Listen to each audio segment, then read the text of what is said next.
हमने अपने पिछले लेक्चर में cellulose synthesis and composition of primary cell wall को स्टार्ट किया था।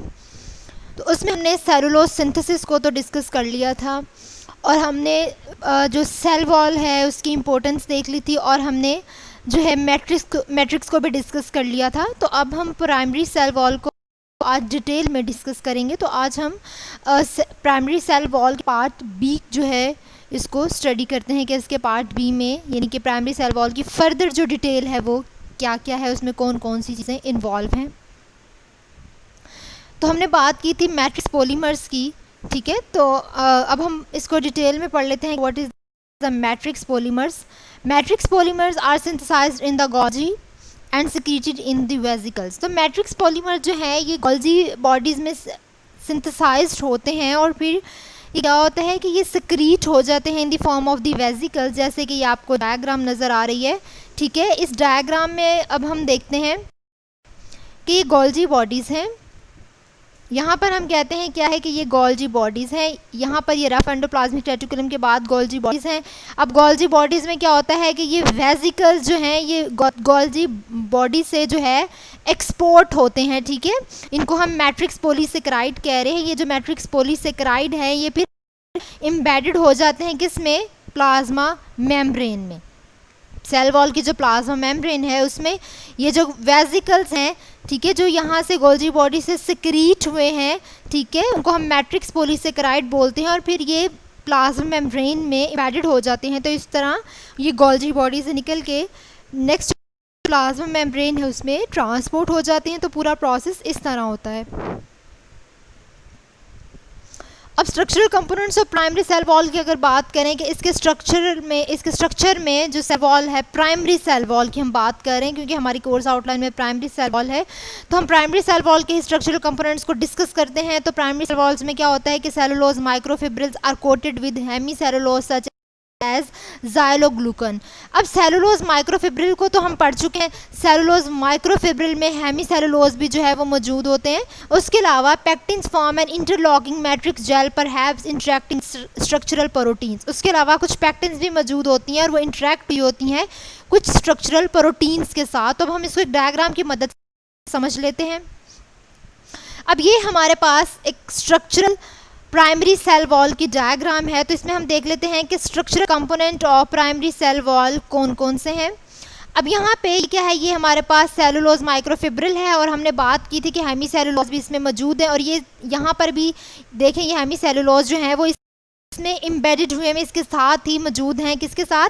सेलुलोज माइक्रोफिब्रिल के साथ मौजूद हैं। उसके अलावा ये जो ब्लैक में आपको नज़र आ रहे हैं ये पेक्टिन है, तो यहाँ पर ये कुछ पेक्टिन्स भी मौजूद होते हैं, ठीक है। और ये जो रेड कलर में आपको शो हो रहे हैं, ये रेड कलर में ये क्या है? ये कुछ स्ट्रक्चरल प्रोटीन्स हैं। तो ये स्ट्रक्चरल प्रोटीन्स इस पेक्टिन्स के साथ एम्बेडेड हुई हुई हैं। ये चारों चीज़ें जो hemicellulose, cellulose microfibril, pectins और स्ट्रक्चरल प्रोटीन्स आपस में जो है ये कनेक्टेड होती हैं और ये सब चीज़ें मिल के क्या बना रही हैं? ये सब चीज़ें मिल के प्राइमरी सेल वॉल बना रही होती हैं। इसलिए हम कहते हैं कि structural component primary cell wall में मेन दो ग्रुप्स तो हेमी सेलुलोज हैं, सेलुलोज है, उसके अलावा इसमें कुछ पेक्टिन्स भी इन्वॉल्व होती हैं और कुछ स्ट्रक्चरल प्रोटीन्स जो हैं वो भी इन्वॉल्व होती हैं। अब यहाँ पे structural component of plant cell wall में कुछ हम क्लास की बात कर लेते हैं और उसकी एग्जांपल्स की बात कर लेते हैं। तो अब जब सेलुलोज की बात करते हैं तो सेलुलोज में हम कहते हैं एग्जांपल क्या है? माइक्रोफिब्रिल्स है और वो हम कहते हैं ग्लूकोज से मिलकर बनी हुई होती है। तो 1,4 बीटा ग्लूकन इसको बोलते हैं कि माइक्रोफिब्रिल्स की जो चेन है वो किससे मिलके बनी हुई है? 1,4 बीटा डी ग्लूकन हम उसको कहते हैं कि ये ग्लूकोज के पॉलीमर से मिलके बनी हुई होती है। अब मैट्रिक्स पॉलीसेकेराइड की अगर बात करें तो मैट्रिक्स पॉलीसेकेराइड में पेक्टिन्स आते हैं, हेमी सेलुलोजेस आती हैं। अब पेक्टिन की अगर एग्जांपल देखें तो इसमें जो होमो ग्लैक्टोरोनन, उसके अलावा जो है रेमनो ग्लैक्टोरोनन, रेबिनन, ग्लैक्टन जो है ये इसकी एग्जांपल्स में शामिल हैं कि इसमें इनमें से कोई भी एक जो है वो प्राइमरी सेल वॉल में मौजूद हो सकती है। हेमी सेलुलोज की बात करें तो उसमें ज़ाइलोग्लूकन हो सकती है, ज़ाइलन होती है, ग्लूकामेनन हो सकती है, रेबिनो ज़ाइलान हो सकती है, कैलोज हो सकती है, 1,3 बीटा डी ग्लूकन और 1,3-1,4 बीटा डी ग्लूकन। ये ग्रासेस ओनली, ठीक है, कि ये सिर्फ ग्रास पाई जाती है। मोस्टली जो है ज़ाइलोग्लूकन मौजूद होती है। तो हर सेल में हर जो प्लांट की स्पीशी है उसमें ये डिफरेंट होती है, ठीक है। तो ये लिग्निन और स्ट्रक्चरल प्रोटीन्स भी कुछ इसमें इन्वॉल्व होती हैं। तो ये कुछ कंपोनेंट्स और साथ में उसकी एग्जांपल्स भी हैं, ये भी आपसे एमसीक्यूज में पूछा जा सकता है। अब हम बात कर लेते हैं सेलुलोज माइक्रोफिब्रिल की। अब हम जो स्ट्रक्चरल कंपोनेंट है इनको स्टेप बाय स्टेप पढ़ते जाते हैं कि उनका क्या काम है, क्या रोल है प्राइमरी सेल वॉल में। तो सेलुलोज माइक्रोफिब्रिल्स की जब बात करते हैं तो हम कहते हैं a polysaccharide composed of 1,4 linked beta D glucose residues. तो ये जो पॉलीसेकेराइड है, ये जो सेलुलोज है, ये किसके मिलके बनी है, किन चीज़ों के दरमियान में लिंक्ड है, तो ये 1,4 linked beta D glucose residues हैं, ठीक है। और ये एक पॉलीसेकेराइड होती हैं। उसके अलावा इनका जो स्ट्रक्चर है वो स्टिफ स्ट्रक्चर है, यानी कि रिजिड होता है, हार्ड स्ट्रक्चर होता है, और ये हाईली कलर्ड रिबन की फॉर्म में होती है। तो हमने देख लिया डायग्राम में, ये रिबन्स फॉर्म में होती हैं, ठीक है, हाईली कलर्ड रिबन्स के फॉर्म में होती हैं, जिसकी वजह से इन पे कोई भी इंजाइमेटिक अटैक जो होता है वो असेसिबल नहीं होता, ठीक है, कि वो उसकी पहुंच नहीं होती, कि कोई भी इंजाइमेटिक अटैक है तो वो उस जो है उसको ख़राब नहीं कर सकता, इसलिए कहते हैं कि वो इनएसेसिबल होते हैं। तो सेलुलोज जो है वो स्ट्रांग होते हैं, स्टेबल होते हैं और एंड रेजिस्ट डीग्रेडेशन, ठीक है। तो ये डीग्रेडेशन को भी ये रेजिस्ट करते हैं, इनकी रेजिस्टेंस होती है। अब हेमीसेलुलोज की अगर बात करें तो हेमीसेलुलोज जो है ये सेलुलोज की निस्बत फ्लेक्सिबल होते हैं, ठीक है। जो सेलुलोज है वो रिजिड होते हैं, उनकी स्टिफ स्ट्रक्चर होती है, लेकिन हेमीसेलुलोज की स्ट्रक्चर फ्लेक्सिबल होती है।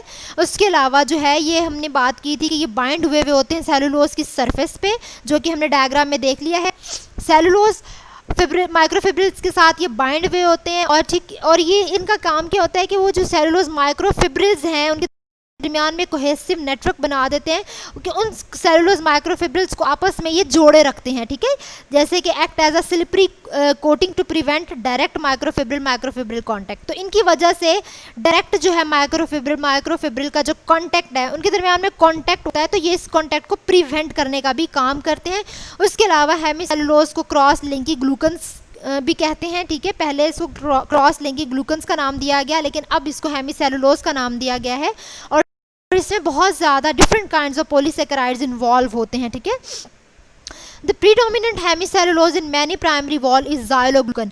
तो ज़ाइलोग्लूकन इसकी एग्जांपल है। जो हेमीसेलुलोज मेनली प्राइमरी वॉल्स में मौजूद होते हैं वो ज़ाइलोग्लूकन्स होते हैं, ठीक है।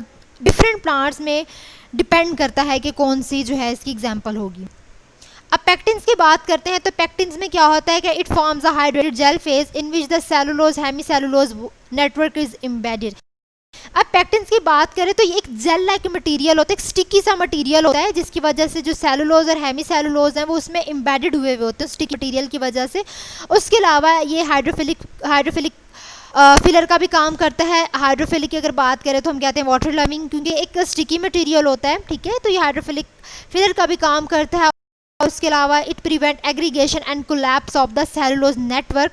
इसकी वजह से क्या होता है कि ये एग्रीगेशन को प्रिवेंट करता है, और ये जो सेलुलोज नेटवर्क है उसके कोलैप्स को जो है प्रिवेंट करता है, कि इनमें कोलैप्स ना हो सके, कोलिजन ना हो सके, ठीक है, आपस में टकराव नहीं होता, तो वो प्रॉपर उनकी एक शेप बनी रहती है। तो वो शेप इस पेक्टिन की वजह से होती है।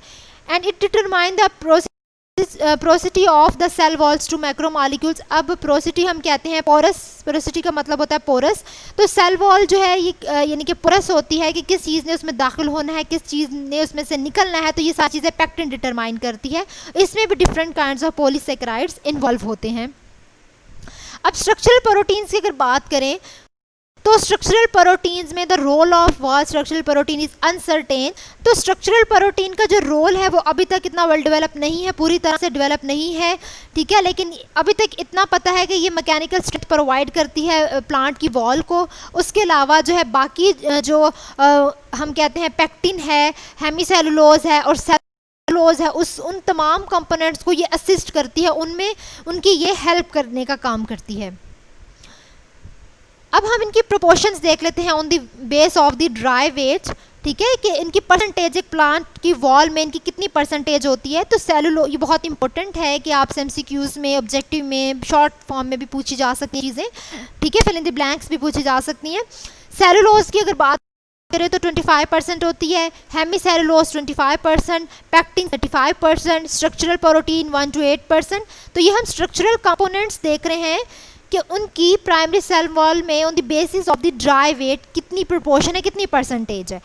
लेकिन अगर सेकेंडरी वॉल्स में देखें तो secondary walls typically contain much higher cellulose content. तो जो सेकेंडरी वॉल्स होती हैं उनमें बहुत ज़्यादा सेलुलोज की कंटेंट मौजूद होते हैं। उसके अलावा जो ग्रासेस और दूसरी से रिलेटेड स्पीशीज होती हैं, ठीक है, the major matrix polysaccharide differ from those that make up the matrix of most other land plants, ठीक है। तो हम इन लैंड प्लांट्स की बात करें और या फिर ग्रासेस की बात करें तो उनके और ग्रासेस और लैंड के जो प्लांट्स हैं उनमें पॉलीसेकेराइड्स में डिफरेंट होती है, वेरिएशन होती है, उनकी परसेंटेज में भी डिफरेंस होता है, ठीक है।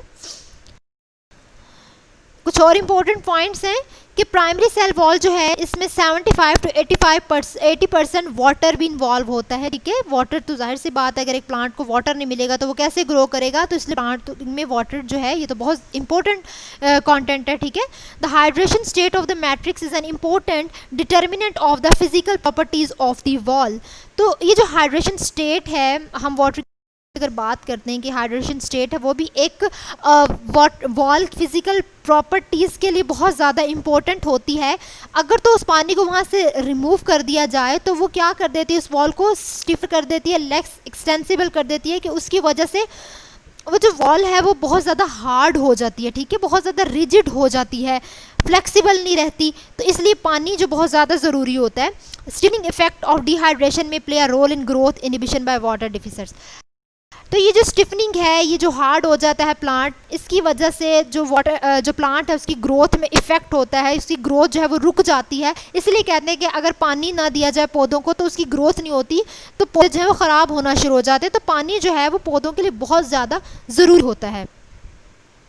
अब कुछ फंक्शंस को डिस्कस कर लेते हैं। Functions of primary wall, it provides mechanical support, ठीक है। तो फंक्शंस की अगर बात करें तो ये structural and mechanical support provide करती है। इनमें से कुछ फंक्शंस हम पहले ही पढ़ चुके हैं। उसके अलावा ये क्या करती है, सेल की शेप को भी डिटरमाइन करती है, मेंटेन करती है, अगर प्रेशर जो होता है उसको भी मेंटेन करती है कि जो भी कोई इंटरनल प्रेशर अगर प्लांट में हो रहा है उसकी वजह से उसकी मेम्ब्रेन जो है वो बर्स्ट ना हो जाए, डैमेज ना कर जाए उस प्लांट की वॉल को। तो ये सारी चीज़ें प्राइमरी वॉल जो है वो दिखती है, ठीक है।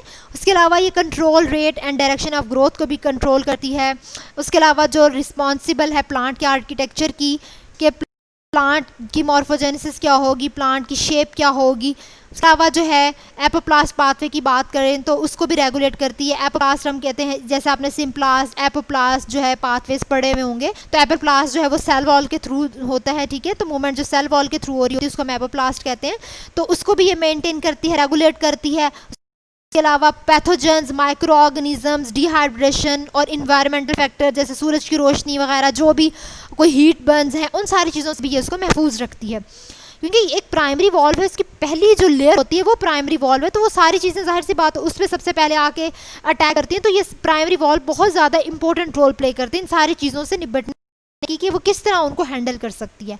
उसके अलावा ये बायोलॉजिकली एक्टिव सिग्नलिंग मॉलिक्यूल्स भी है कि ये सिग्नल प्रोवाइड करती है और ये सेल टू सेल इंटरेक्शन का भी काम करती है, ठीक है।